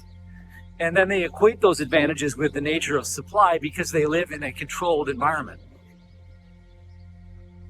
Well, they are correct. In that controlled environment where ignorance is rewarded with the supply that it seeks. In essence, if you lie, cheat, and steal well enough that you get a degree from it from an Ivy League school and you can do it in a courtroom, you can make $1 million a year or more by doing it. And we call that human advancement. Or if you go and learn how to outwit your fellow neighbor and just sell and razzle dazzle them and tell them things that they want to hear, you can talk their pants off and you can make a living by essentially lying to them and calling it really good marketing. And that happens all day, every day. And they get rewarded for it. They get ahead. This is the way that we are trained. And what you'll find is that the gain that you get in this capacity is no gain at all. Because those gains come with pains. Just like in the movie No Pain, No Gain, Mark Wahlberg and these guys, they decide to get ahead. They're going to kidnap this rich guy and torture him and make him sign over all of their properties. And then they start living with this guy's properties as if they've earned something. And then they find out in the end that it cost them everything. Well, that's what happens in this world too, is that we try to get ahead this way and we realize that it costs us everything. That's the price we truly pay for following that doctrine. And we are imbued with relentless imagery of living in that doctrine. We go to all these Hollywood druid sorcery movies and we watch all of our heroes and our characters play out all these memes. And every one of the mind viruses in all of those sequential patterns that they overlay again and again and again and again and again on your senses, your 5 human senses, builds its own narrative that you construct your life in through that personality that you call your ego. And then you're glorified for pursuing those paths to a certain point. Now, here's the thing. Is on one side we could say we have, arrogant Andy, and on the other side we could have humble Henry. And arrogant Andy is, you could say he's like in the movie Twins, he's like the Arnold Schwarzenegger character. He's got all the advantages that the world has to offer. And humble Henry is like the Danny DeVito guy. The world looks at him and they're like, yeah, he's not going to do much. Look at him. He's compared to his brother. Oh my God, he's not going anywhere. And arrogant Andy, he gets applauded for all of his worldly ways. He's seemingly book smart. He's flying through courses, getting through school. He's physically more superior than most people, so he can have that intimidating factor, and he gets ahead in that capacity as well. He gets the best looking mates, so he gets to survive in the law of the jungle by finding the most attractive mate, the most reproductive mate, his reptilian brain's figuring all this out unconsciously, of course. And, he's got life by the tails. Now, what would happen, though, if humble Henry discovered his true identity? Because his curse could become his blessing, he realized that because he had no advantages in that realm, he finds the other path, finds the path of grace, and recognizing that provision has nothing to do with anything arrogant Andy has. It has nothing to do with talent, human ability, with even human creativity. It has certainly nothing to do with genetics. It has nothing to do with world accolades or importance in society or any of these things that arrogant Andy gathered up as his treasures. And he's got all of these treasures, and he is rich in the ways of this world. But what happens is over time, arrogant Andy, because his soul is here to evolve and it's here to ascend to the Father, because all souls are here to ascend to the Father, eventually everything starts to fail and break down in arrogant Andy's world. He starts losing his health at some point, and he has to go to the medical facility. He becomes a slave to that model. And before you know it, he's coughing up half his wealth to that model because that's how it was designed in the first place. And then he is going from one extreme to the other with one divorce and two divorces and three divorces. And all of these life experiences are actually good in disguise, trying to come through just to try to show him another way that's actually more along the lines of advantages. Okay, it's more truth, more genuine power. So he's not being punished at all. God is not a condemning, punishing God. God is a principle of goodness that allows no other interfering principalities. And so those other things get shattered out of the way. So all the treasures that arrogant Andy built up, what happens is that they reach the extinction point. They reach their limit of where they're used as crutches to hold him up, because his life is not contained of that world. That world is actually a fleeting glimpse, a mystery school of, hey, where's God in all this? And we start looking for God only, in Andy's case, when we have to find God. And then we discover that God is not hanging on the tree out there, and it's not, this mysterious little pendant that we wear on our neck that keeps away evil voodoo. This is all just material superstition. Now, along the way, humble Henry recognizes that, I think that God is this great divine principle of life that I exist in, and I'm not a material form. I don't cast a shadow of my own reflection that gives power to any meaning in my life because I can't create of myself. So wealth is something that God alone has. And the advantage I have in knowing this is that I just have to remain obedient to reflecting what God is. And because of that reflection, God will bestow wealth upon God, because that's all there is God. It's in my knowing that all there is God, because I had very little to let go of here. I'm not attached to all this fake stuff. I know it's not my human will. I know it's not my creativity. I know it's none of the things that I've built up on my own. In fact, the word I is a very dangerous word. And when I speak of the I speak of the only I, the all-seeing eye of God, not the counterfeit one, the ways of this world that are keeping everybody under a bondage, a yoke, a heavy burden. That's the counterfeit one that you see on your dollar bills. The truth is the all-seeing eye of God is the I am. It's the principle of all good.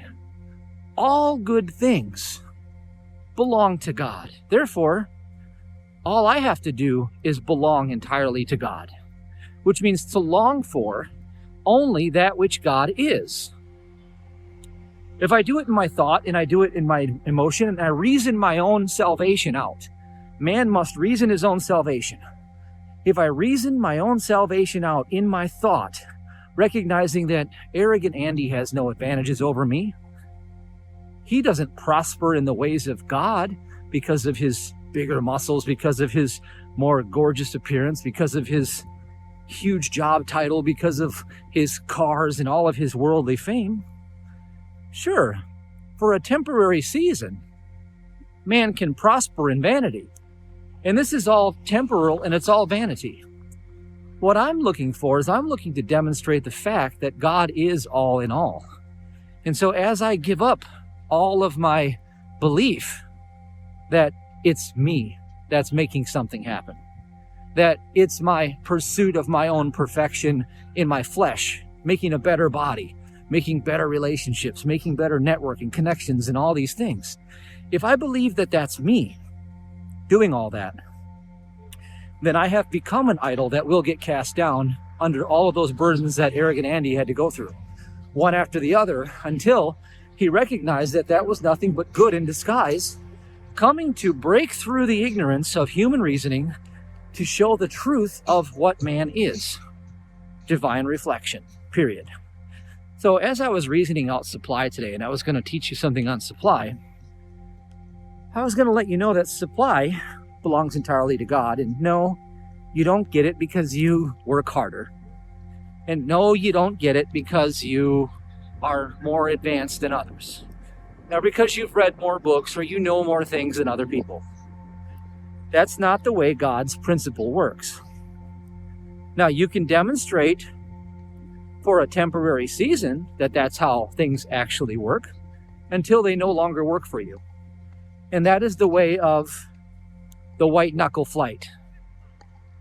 So let me tell you a story of the white knuckle flight. When I was in my human will, age 19, I had just gone through 8 months without having a single cheat meal, not even a single cheat bite. I was picture perfect eating to the T every single day for 8 months. And I was starving. I was overdoing it big time. I was literally starving myself with about half the calories I needed and pushing myself way beyond my limits. Well, my human reasoning told me that I would be the best and I would gain all the advantages by doing that. And ultimately that drove me to a breaking point where eating disorder developed. It was a disorder made manifest. I manifested disorder by seeking the ways of this world to their ultimate logical conclusion. I just championed it a lot harder than most people. And so I figured it out by smashing up against that wall of human reasoning. And it was a very hard, stone cold wake up. 5.5 years, eating disorder. I'm still using the same human reasoning, trying to solve the problem that the human reasoning actually created. And so I'm losing all the gains that I had. I mean, I'm destroying my body left and right, and I'm withering away, and I'm getting, deficiencies, and all kinds of things are happening because obviously that's a very vicious cycle. Bulimia with anorexia. Okay, that's a human thing, a human belief. And so one day, finally, arrogant Andy just got to step aside because I thought I knew everything and I could figure everything out. Meanwhile, I got the most dysfunction going on of anybody I know. And of course, people are praising me and they're all like, oh my God, your body's so gorgeous. And, and I'm doing exotic dancing and everybody's like, oh, your body's so beautiful and getting all this praise, right? Well, there are many people in the world that you may know that think that they're doing so well and they're getting a lot of praise. But if they're not doing it in humility, then I know the end of their blight. I know the suffering that they must endure because I know that it's a counterfeit life. And anything that is counterfeiting truth or God ultimately gets destroyed and put on the cross. And that's what the cross is. It's the death on the fourth element, and you rise out in the fifth element of the eighth, or the risen spirit. And until you rise in spirit in your thinking out of your human thought, and until you spiritualize all these things that you call things and make them thoughts about what you call things, and then you cleanse and purify that sanctified holy place, the holy of holies in your imagination, until you do this, then you're subject to the destruction that cometh at noonday, which is what happened to me. Is here I am being in destructive phase. So for 5.5 years this is going on. Finally, at the end, I start listening to the sutras. Deepak Chopra, reading these on his everyday immortality audio. At the time, it was a cassette deck, and I had this Cadillac I'd drive around and I'd listen to it. And all of a sudden, I started to contemplate these truths. And what happened was I started to let go of all of these false attachments that I had to where I was deriving my sense of support, my sense of love, my sense of all good things that I was trying to get through human vanity. I started to make a shift. I was learning how to become humble. I was learning that grace was sufficient for everything that I could possibly yearn for. I was seeking the kingdom, and these things were being added onto me. And at first it came as just these moments of peace and letting go. And when you have peace and joy as your companion, you know you're on the right path. I started to feel moments of peace and joy. And then the magical transformation came on that one night, a New Year's Eve night party going on, and I had my last binge episode, and I was totally detached from it. And instead of punishing myself and labeling myself as, good or bad, or making decisions about who I am relative to the behavior, I said, this is nothing but phenomenon happening. It means nothing because I am the spiritual awareness that observes this, and I give myself love, and I forgive myself, and I give myself love. And in that moment, something just broke completely. And what broke was the disorder lost its power over me. The disorder was no longer operating as a law because I saw it as the lawless one as nothing. And in that proper sight of man is the same thing Christ did to heal everyone. Jesus, the man, never healed a soul. It was the proper sight of God's man that the Christ principle that Jesus discovered beheld in thought that brought the scientific demonstration of healing along. And that's what Mary Baker already discovered thousands of years later, is that it is this proper understanding, reason within our thought, beheld as the perfect man, the perfect manifestation of the perfect principle, and we give ourselves to that. And that brings about the scientific demonstration of what you call the healing, which is nothing more than the revelation of what is in the appearance of what is not. All disorder is in the what is not. And so arrogant Andy, in all of his self-pursuit of trying to make himself better than everyone else for the sake of vainglory, for selfish desires, for selfish gain, the end is always the same. And it is in destruction.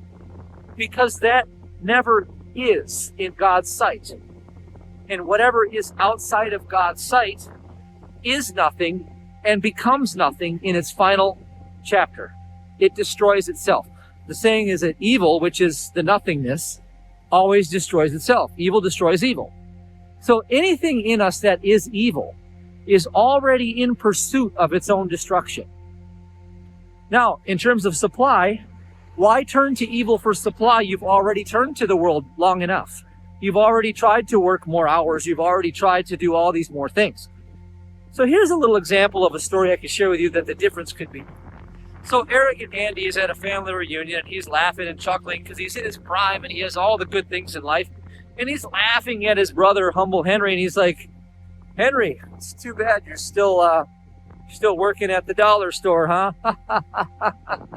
And everybody's like, oh, Andy, you're such a marvelous inspiration to our family. You've gone on to meet political figures, and you've spent time with the most important men on this planet, and you brought so much honor to our family with your huge titles and all of your wealth and your cars and all the things that you've gotten, and you're such a magnificent leader. And Henry decides right in that moment that none of this applies to him. In fact, he removes persons, conditions, thoughts about good and evil, and all qualities that he's bestowed on anything outside of himself. And he says, I am the principle of life, and because of reflection, well, I am wealth. There's nothing else here but God, and God's wealth is forever the activity of life, and I am the proof of life. I am the manifest of life. And Henry begins reasoning with himself in this capacity. And he begins storing up his treasures in these heavenly places. And over time, what happens is they come together in a couple family reunions a couple years later. And, everyone notices that Andy is drinking heavily. He's on his fourth, martini, and he looks like he's half in the bag, and he's really just crying out in help. And he has everything. He's got the whole world, and he's crying out for help. And what he has inside of him is this pain that the whole world given to him brought him empty ashes. He was given ashes. He was promised everything and given emptiness in return for it. And he gave himself to all of that vainglory and all of that worldly pursuit of whatever the world said to do. He did it and championed it. And here he is, 2 years later, and he's drinking like a fish, and he's miserable. But yet, for the last couple of years, humble Henry has been walking as a obedient servant to God, just simply reasoning in his own thought. Just reasoning in his own thought what God is. Therefore, that too he must also be because of his reflection, because of his relationship to God. And all power he was giving back to God, he knew that it had nothing to do with his intelligence. It was God's intelligence. And therefore, all of a sudden people are looking at Henry at the table and they're saying, Henry, you look so much leaner and so much healthier, and you're radiating so much joy and harmony. And Henry opens his mouth, and because this is new to everyone, he starts speaking and wisdom is coming out. Everyone is hanging on the edge of their seat. And everyone is like, Henry, I don't know what's gotten into you, but there's this spark about you. There's something alive in you. And they're just taken back at the atmosphere. When Henry's around, he creates an atmosphere now. Well, in short order, a couple more anniversaries later, the family's all getting back together. And, Andy's in rehab right now, and he's coming along nicely. He's gone through his divorce, and his settlements are over, and he's got all this. He's starting to, learn to love himself, because he never got the opportunity to love himself, because the world would never allow that, because the true self has nothing to do with the ways of this world. And Henry shows up, and he's got a mate with him, and this mate is harmoniously glued to him. And Henry, all of a sudden, he's got this really nice vehicle, and he shows up, and everybody's like, well, Henry, what's the deal here? And he says, well, strangely enough, I've just been thinking about my relationship to God and just obsessing about it and really reasoning out in my mind how wealth and prosperity are really just a function of God's existence. And I've been removing all of my doubt to this and just casting out any fear. And well, one day I just had this idea and I took advantage of it, and I built this little side business, and it started going 10, 20, 30, 40, 50, $100,000 a month. And, before I know it, I had, $12 million built up in my nest egg. And I just decided, well, hey, God's been so good to me. I might as well prioritize putting some love in my world and go get myself a nice set of wheels and a nice cozy home. And I just happened to do that. And I just really am just so grateful to God, just so grateful. And everybody, including Andy, hung on to every single word at the table. And they couldn't believe it. They couldn't believe it. Somebody with no worldly trappings, all of a sudden demonstrating all of this wisdom and acumen, and the presence of power is there, and the boldness and the fear. The old timid, shy, cowardly personality evaporated. And, and all of a sudden in that space, a message is getting through to Andy, and Andy is recognizing the error of his thinking. And because Andy's natural propensity is to be a champion, he starts reasoning in his mind, well, gosh, my brother found something. I'm going to start following this too. And so Andy's off on a journey. And then the following year, they show up at a reunion, and Andy's there, and Andy is again on top of his world, prospering as usual. But this time, there's something stark, contrasting, different about the way that he presents himself. He's very relaxed. He's very grateful. He's very humble. And this allows for this atmosphere to resonate onto other people everywhere he goes. And no longer is everybody intimidated and just glad handing him on the back just to keep the peace. They're actually transformed in his presence. And you see, that principle is that principle of wisdom that reaches every man, woman, and child and bears with it, prospering with no strife. And once we reason ourselves into that place of victory, we too must become champions. Like Andy, we can't just sit back and just take it for granted. Wisdom earned must be wisdom kept. You must fight for your wisdom amid the turbulence of error that will continuously present itself to you. But wisdom alone is the prize, and wisdom is the demonstration that you're after. And if you fight to get her, you fight to keep her. And as you fight to keep her and make her your most sacred treasure, and you give her the quality time, the love, and the attention, and all of the communication is reasoning out within your thought, what does wisdom know about this? You see, what you will do is you will burn away all of the lies and confusion that this world has set aside for you as booby traps, so that you could end up, at best, like Andy, winning everything but losing everything at the same time.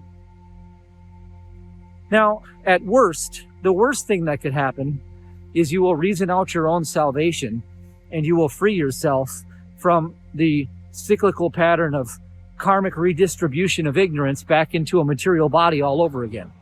You don't have to do that pattern anymore, and that's been the singular pattern structure that this world has kept everybody running on like a treadmill, nothing more than a rat in a cage. Despite all my rage, I am still just a rat in a cage, just like the Smashing Pumpkins said. That's all you're going to get in this world by running on their rat race cage. Follow the path of humble Henry and put all of your champion potential into your reasoning in your own thought for a divine principle and its truth, and give all of those powers of good and evil and qualities back to that principle, and stand back in the reflection and the appearance. And therefore, you don't have to strive and maintain a sense of false power and false witness to an illusion. You can't make anything happen of yourself. The master on this earth, Jesus, couldn't make anything happen of himself. Only the arrogant assume that they can, and for a temporary season at best, they flourish. And at worst, well, they give their life to that, and yet they still never gain anything. Because even if they did gain the world, they recognize that the world is the false prize. Once you have the Spirit will reform you and reshape all of your needs into its own reflection of supply.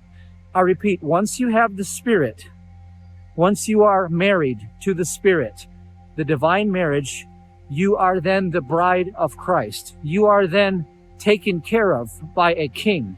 You are then showered blessings upon by a powerful deity that knows no adversary. You can then rest in your place of comfort, knowing that the Comforter itself is your provision. And this is what all men were destined, women, men, whatever, destined to gain. And this is the treasure and the knowledge of truth. If you don't gain the truth and you gain the world, you have gained absolutely nothing. In fact, worse yet, you have just created more suffering. And that's why the Buddhist philosophies, the Zen teachings, and these other ideologies will tell you that the seeking for your own gain, your own pleasure, your own satisfaction is suffering. Well, it is, because it doesn't belong to man on the earth. It belongs entirely to God. We are to be his children and receive and be in the receptive mode, which requires humility, because it's only by grace. So maybe you got a lesson out of this, but supply is something that you reason out within your thought by giving it all back to the Father, and then establishing firmly your relationship with the Father so that you don't step out of alignment with that. And that's all it takes. But it takes a daily walk and a daily commitment. The best thing I've ever seen to do this, literally, is do the New Man Workshop that I created. It's based on your own faith, your own donation. It's a 30-day crash course that gives you the discipline and the habits to do this. I'm going to revisit it again starting tomorrow. Now, I'm going to do this probably every month for the entire year, minus a few days here and there, because it is the relationship that matters. You have a relationship with wisdom. That's what you're here to do. And a relationship takes time, it takes commitment, it takes sacrifice of everything else. And this is a way to do it. And this is a way that you can learn and gain your own exposure to your own reflection when you're standing with God. It's really incredible when you can just know a truth that God's supply is a function of His activity, and therefore it's not because of what I'm doing right now. It's not because of what I'm going to scheme to do tomorrow. It's not because of what I've learned last month or last year. It has nothing to do with anything that man on the earth has anything to do with. It has a function to do with God's love and me receiving God's love. And once I step aside and get out of the ego and just let humility take over, oh, wow, there it is. There's the answer. Wow, I'll just make that one simple investment and there, boom, boom, presto, it's magic. Oh, was that so hard for God? No, it was easy for God. It was really impossible for man because man doesn't look to God. Man looks to his own ignorance. And so he has to reason out his own salvation. That's what man should be doing with his will. That's the proper use of human will, to reason out your own salvation, not to scheme, not to plot, not to try to get ahead in, human material ways. That is the ways of this world. Those are booby traps. Just ideas for you to consider. That's all. I wanted to just rant. Thanks for listening.